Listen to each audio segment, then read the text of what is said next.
Neuquén Informa. Noticias destacadas. Como parte de una política orientada a mejorar la prestación del servicio eléctrico en todo el territorio provincial, el gobernador Rolando Figueroa entregó a LEPEN 60 nuevas camionetas. Nosotros hemos tomado una decisión, fue potenciarlas, poderle dar los derechos a su gente, poderle dar las herramientas. Primero llegamos con 50 camionetas, ahora con 60. Los neuquinos hemos construido a lo largo de nuestra historia un ecosistema de trabajo, y ese ecosistema de trabajo hoy nos permite crecer a pasos agigantados, y eso es lo que estamos haciendo. Más información en neuqueninforma.gov.ar.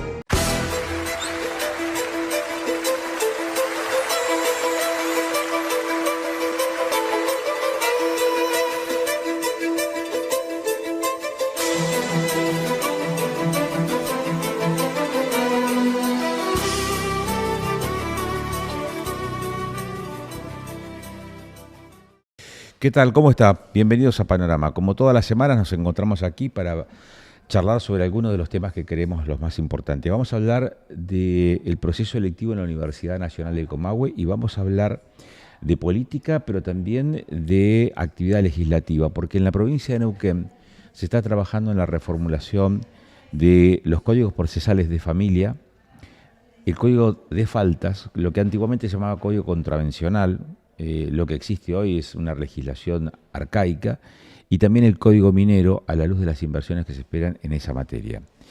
Y lo vamos a hacer con Damián Canuto en la segunda mitad de este panorama, y en segundos nada más vamos a hablar con Cristian López. Cristian López es el rector electo de la Universidad Nacional del Comahue.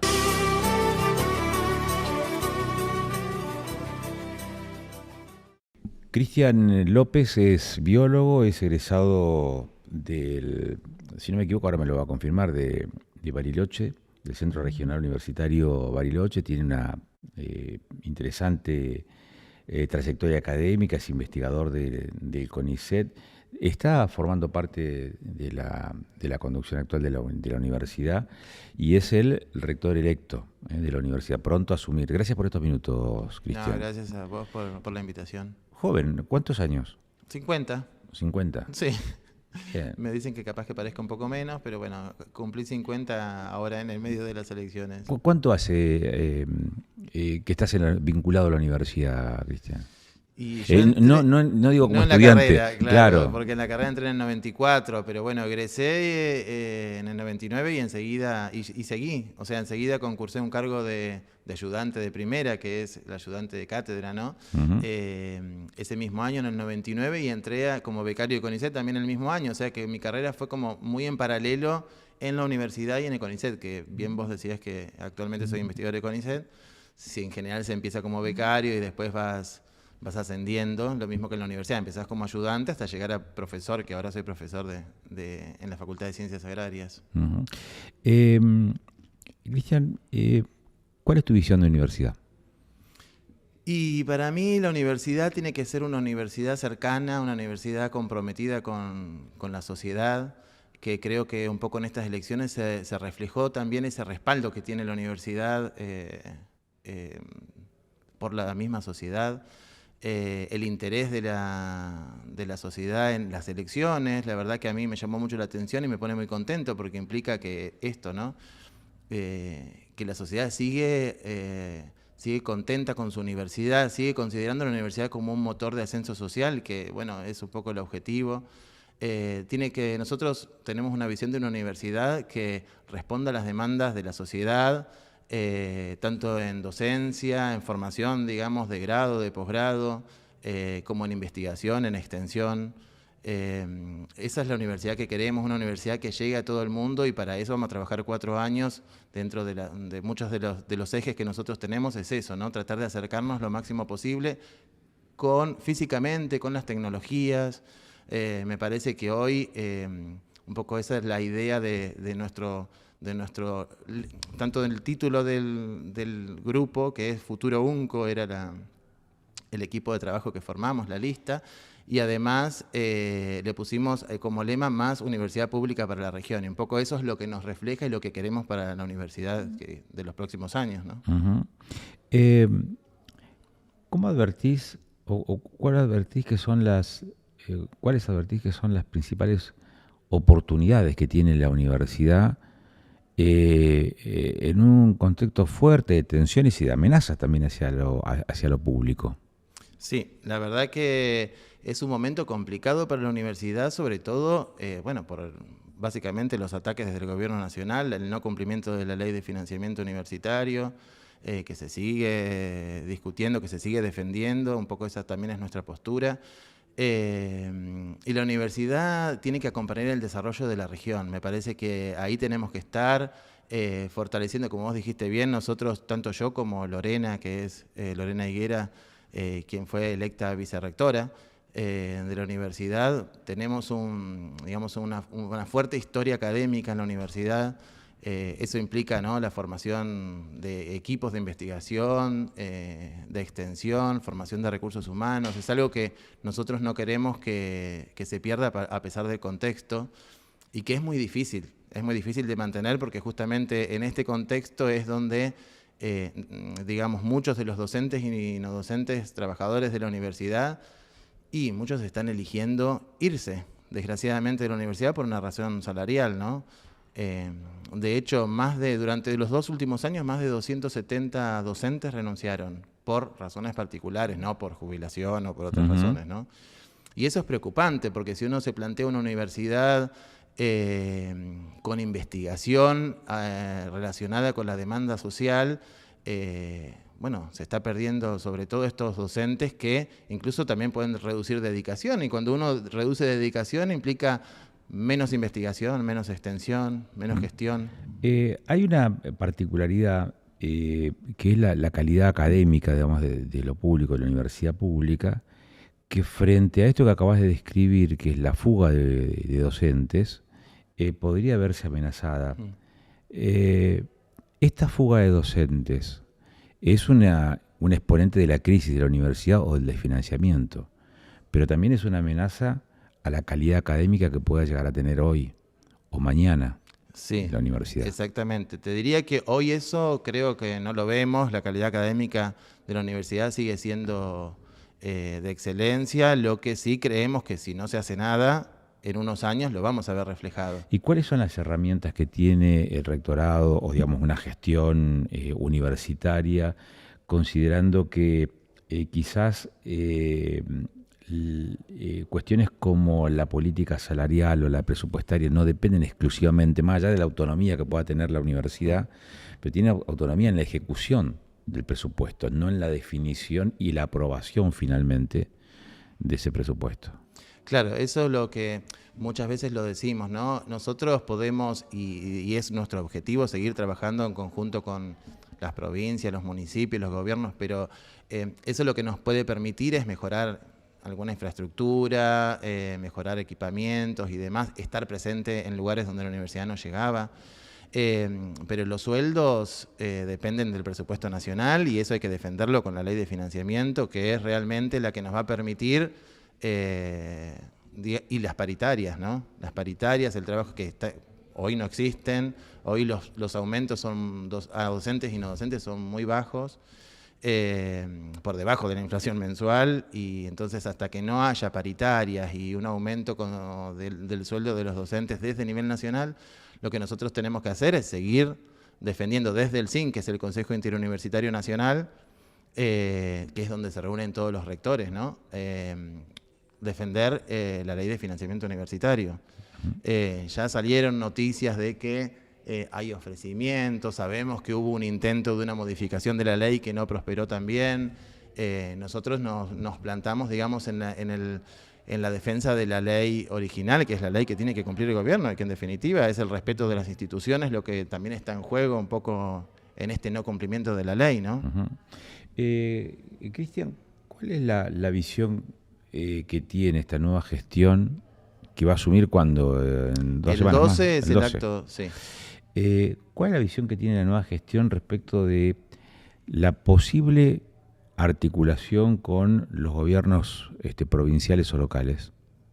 Bueno, nosotros claramente, como vos me mencionaste, me presentaste, yo actualmente soy secretario de Planeamiento y Desarrollo Institucional de la universidad, o sea que trabajo justamente con Beatriz y Paul, que son actualmente rectora y vicerrector de la universidad, y creo que durante este tiempo se trabajó mucho digamos, en colaboración con los gobiernos. Justamente, pensá que en estos 4 años, donde ya 2 fueron bastante desastrosos para las universidades nacionales, venimos con la 4ª marcha, igual la universidad pudo estar presente en un montón de lugares de las 2 provincias de Neuquén y Río Negro donde no estaba, que por ejemplo todo lo que es la línea sur de Río Negro, el norte neuquino, Junín de los Andes, y eso se hizo justamente en colaboración, en trabajo coordinado con las 2 provincias y los municipios. O sea que nosotros ese camino nos parece fundamental y que vamos a seguir llevando adelante.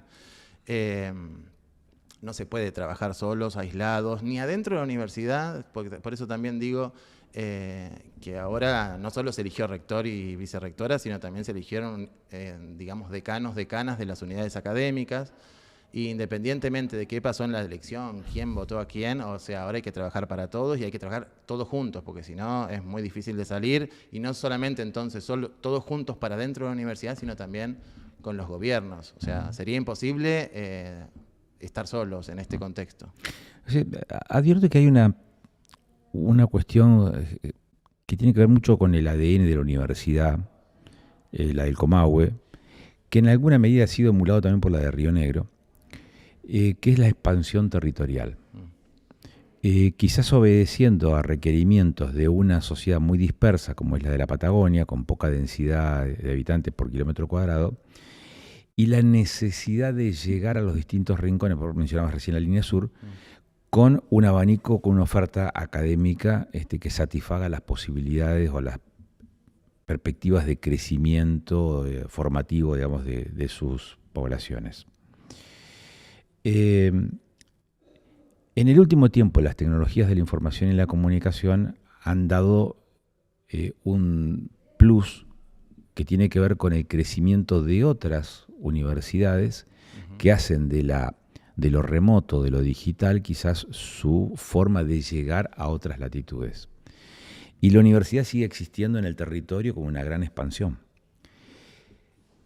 ¿Cómo no sé si contrarrestar es el término, digamos, cómo acoplarse a esa realidad hoy, una universidad que está dispersa, que tiene una 12,5, digamos, de asentamientos universitarios y de facultades entre Río Negro y Neuquén, y al mismo tiempo uno advierte que en Neuquén, por ejemplo, así como en otras ciudades importantes, las privadas han ido asentándose y ofreciendo hasta carreras que compiten con la formación que ofrece Comahue, hasta te diría con un caudal de estudiantes en la matrícula que a veces supera la propia Universidad del Comahue, con lo cual vos decís, caramba, es el sector privado, pero le está compitiendo. ¿Y cómo? Y desde el territorio, ¿cómo? Con presencial, no, con la virtualidad, pero le está compitiendo y le está sacando plafón, le está sacando la razón de ser, que son sus estudiantes. ¿Cómo te imaginas esa universidad, la del Comahue, compitiendo precisamente con esos? Compitiendo, digamos. Sí, se entiende. La verdad que para nosotros todo lo que es la tecnología de la información es algo que, si nos llamamos Futuro UNCO, no podemos dejar de lado, nos parece sumamente importante. Es verdad que la universidad estaba muy atrasada en ese sentido. Teníamos esfuerzos individuales en unidades académicas del trabajo de lo que es la educación a distancia, educación mediada por tecnología. Pero hasta esta gestión que se consolidó el sistema institucional de educación a distancia y un poco llevado por la pandemia, ¿no? Porque en la pandemia, acuérdense que digamos, teníamos ahí que salir a dar clases virtuales sin estar formados nosotros como docentes, la mayoría, en estas nuevas tecnologías. Entonces, lo que hizo la universidad durante este tiempo fue empezar a formar y generar normativa, porque no es de un día para el otro, o sea, esto lleva mucha formación docente que se estuvo haciendo durante este tiempo, desde el CIED, justamente, del Sistema de Educación a Distancia, y creo que es algo que hay que reforzar, porque como vos decís, hay universidades que, incluso nacionales, ¿no?, que tienen una oferta.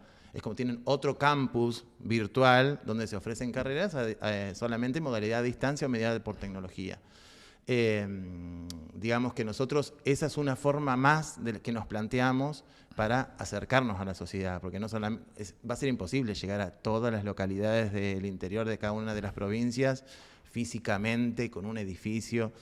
pero nos tenemos que acercar de alguna manera. De hecho, los nodos del Cursa, que es todo lo de la línea sur, se llaman nodos, son nodos digitales.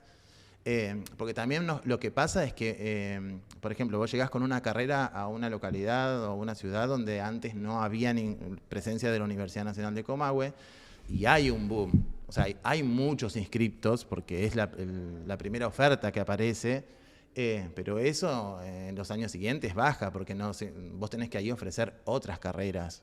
O sea, no podés ofrecer una sola carrera y digamos que la sociedad se agota de esa carrera. Entonces ahí se genera un pico de inscripción, pero después se mantiene, digamos, en los niveles normales que serían permanentes. Entonces ahí nosotros lo que tenemos que en los lugares donde tenemos presencia física, mantenerla y mantener la calidad. Eso implica, yo siempre digo que a mí no me gusta pensar que hay estudiantes de primera y de segunda en la universidad, porque quizás los que están alejados o en zonas que recién la universidad está, digamos, entrando con su oferta académica, no están en las mismas condiciones hoy que los que viven en Neuquén o que viven en Zapala o que viven en otros lugares. Entonces eso hay que tratar de que vaya desapareciendo, que eso, consolidar esa oferta en lo que es presencial y lo que es a distancia, fortalecerlo. Te digo, nosotros, nuestra propuesta es trabajar fuertemente con la educación mediada por tecnología, porque nos parece que hoy por hoy es lo que muchos de nuestros estudiantes están eligiendo. Están eligiendo esa posibilidad de organizarse sus tiempos. O sea, nosotros tenemos, y va subiendo, más o menos un 33% de estudiantes nuevos inscriptos a la universidad que trabajan. Quizás ese porcentaje es bajo porque muchos de los que trabajan no pueden coincidir los horarios con la universidad. Nosotros tenemos en general muchas carreras largas, algunas que todavía no tienen título intermedio, incluso, que eso es complicado cuando vos te querés hoy inscribir en una época de que todo tiene que ser rápido, todo tiene que ser corto, que tiene que tener salida laboral. Por eso, los estudiantes que tenemos hoy no son los que éramos nosotros en su momento y la universidad tiene que ir acompañando ese cambio. Uh-huh. Es decir, ¿estás planteando modificaciones, o van a plantear modificaciones en los planes de estudio, en la currícula? Eso hay que trabajarlo, exactamente. Nosotros lo que proponemos es, por un lado, la mayor parte de nuestras carreras son presenciales. Entonces, eso hay que hacer cambios si uno quiere pasar a una carrera en modalidad a distancia. Eso hay que hacer cambios y presentarlo en la CONIAU si la carrera acreditan, ¿no?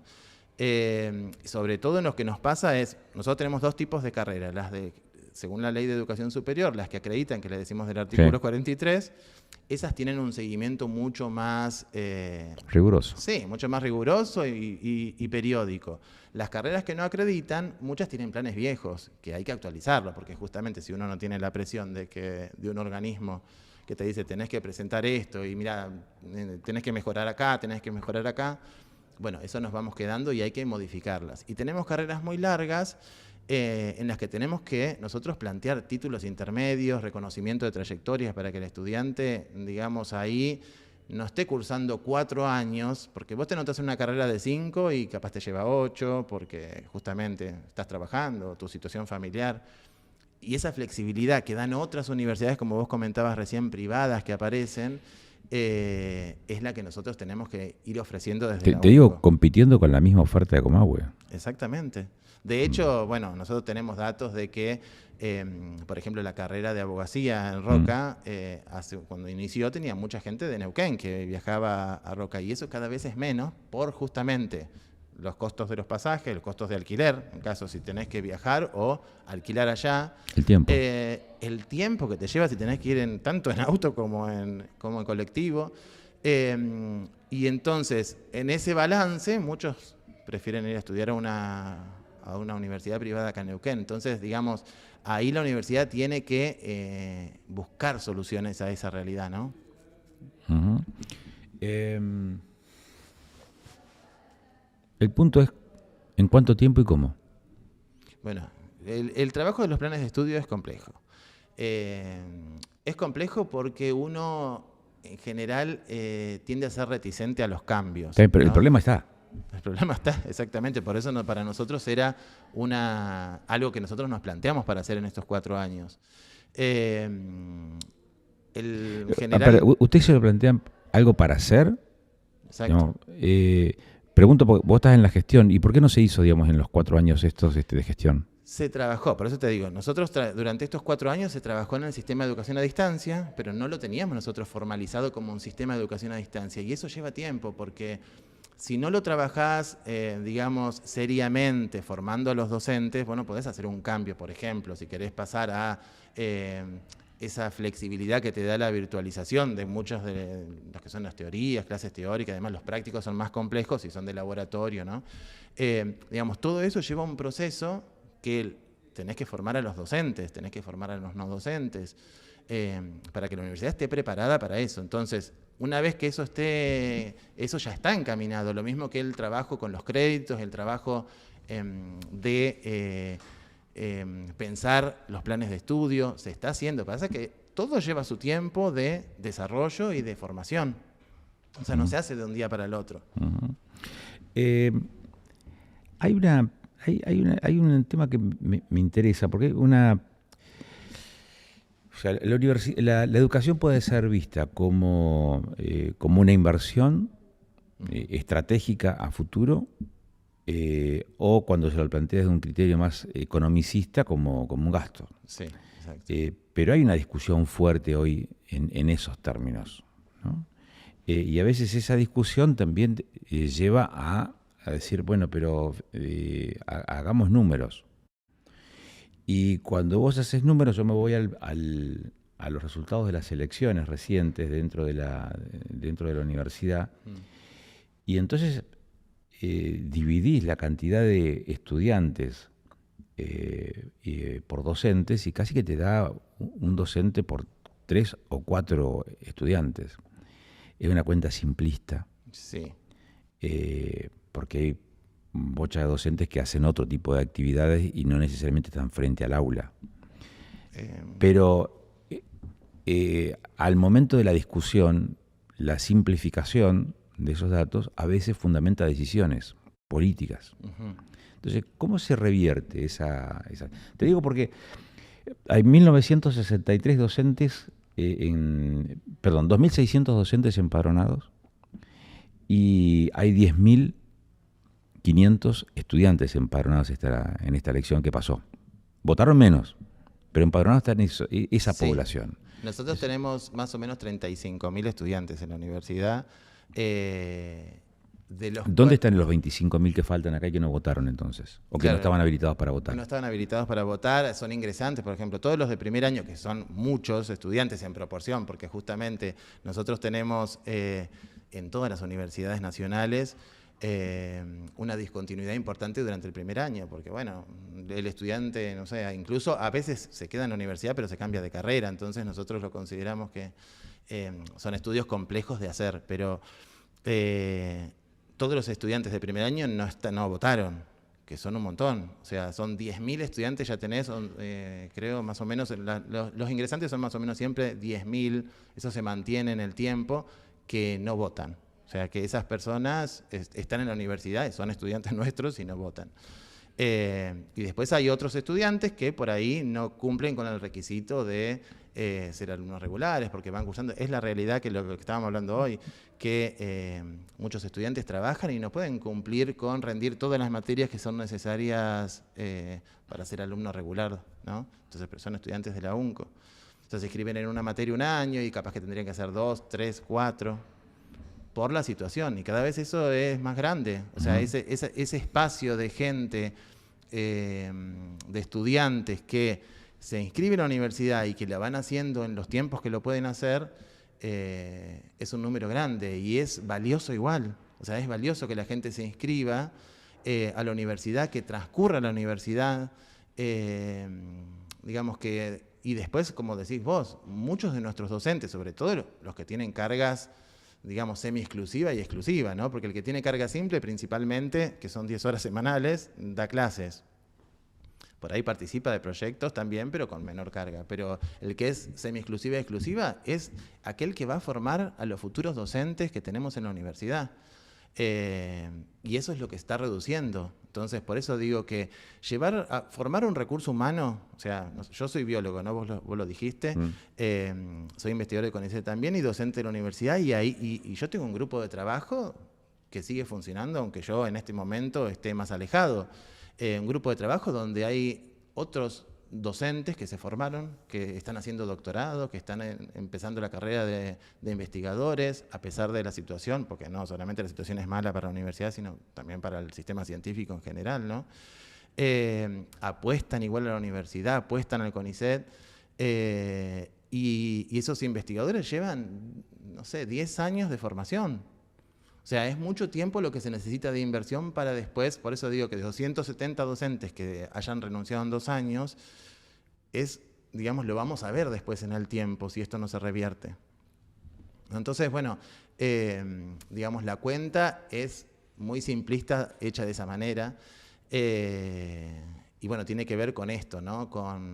Me parece que también ese pasar por la universidad, transcurrirla, por eso a nosotros nos importa mucho el hecho de que el estudiante que se anota en una carrera que sabe que es una carrera larga, que hoy lo pensás muchas veces, yo me imagino los padres o los mismos estudiantes cuando al momento de elegir una carrera, cuánto peso le das a decir, bueno, todavía hay carreras tradicionales que se sabe que son largas, pero quizás aparecen universidades privadas que también las ofrecen.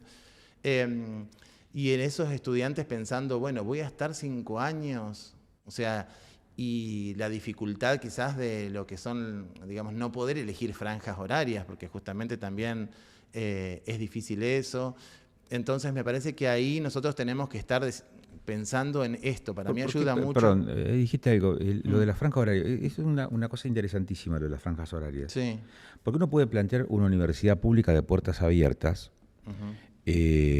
receptiva, sí. Pero otra cosa es que la población, la comunidad, quiera y pueda ingresar. Claro, exactamente. O sea, uno puede tener la puerta abierta, pero si los horarios no son los adecuados para personas que podrían mejorar su condición socioeconómica a partir de la formación profesional. ¿Por qué? Porque tienen clases un día a las 2 de la tarde, otro día a las 9 de la mañana y otro día a las 10 de la noche. Entonces, imposible que alguien pueda organizar su trabajo con esa dispersión horaria, cosas que ocurren en las carreras que dicta Comahue. Entonces, ¿cómo armonizar esto? ¿Y por qué es difícil implementarlo de las franjas horarias, Cristian? Sí, mira, hay varias razones, pero hay unidades académicas que tienen específicamente, no sé, toda la unidad académica, las clases son de tarde, o sea, tienen franjas horarias que se sabe que es el momento donde hay más disponibilidad de que los estudiantes no estén trabajando, ¿no? Pero después nosotros tenemos muchos docentes que son simples, o sea, simples son 10 horas, y a esos docentes es muy difícil, que también trabajan, claramente, porque si sos simple trabajas afuera, digamos, para digamos, vivir, y es muy difícil coordinar con todos los docentes los horarios para estas franjas horarias, pero muchas carreras lo hacen, De hecho, yo estoy en agronomía y, por ejemplo, se trabaja solamente desde el cambio del plan de estudio, se trabaja de mañana. O sea, se están haciendo esfuerzos porque se reconoce esa necesidad de no tener, como me pasaba a mí cuando estudié biología, que tenía todo el día prácticamente clases. O sea, eso se está trabajando y se está cambiando. Y para nosotros es importante porque es justamente eso, adaptarte a la nueva realidad de los estudiantes de la universidad. Cristian, a nosotros siempre nos interesó la educación, entre otros temas. Así que auguro porque sigamos charlando por estos temas. Por supuesto. Y de la universidad que también uno la siente como propia. Gracias por estos minutos. No, gracias a ustedes. Cristian López con nosotros, es el rector electo de la Universidad Nacional del Comahue.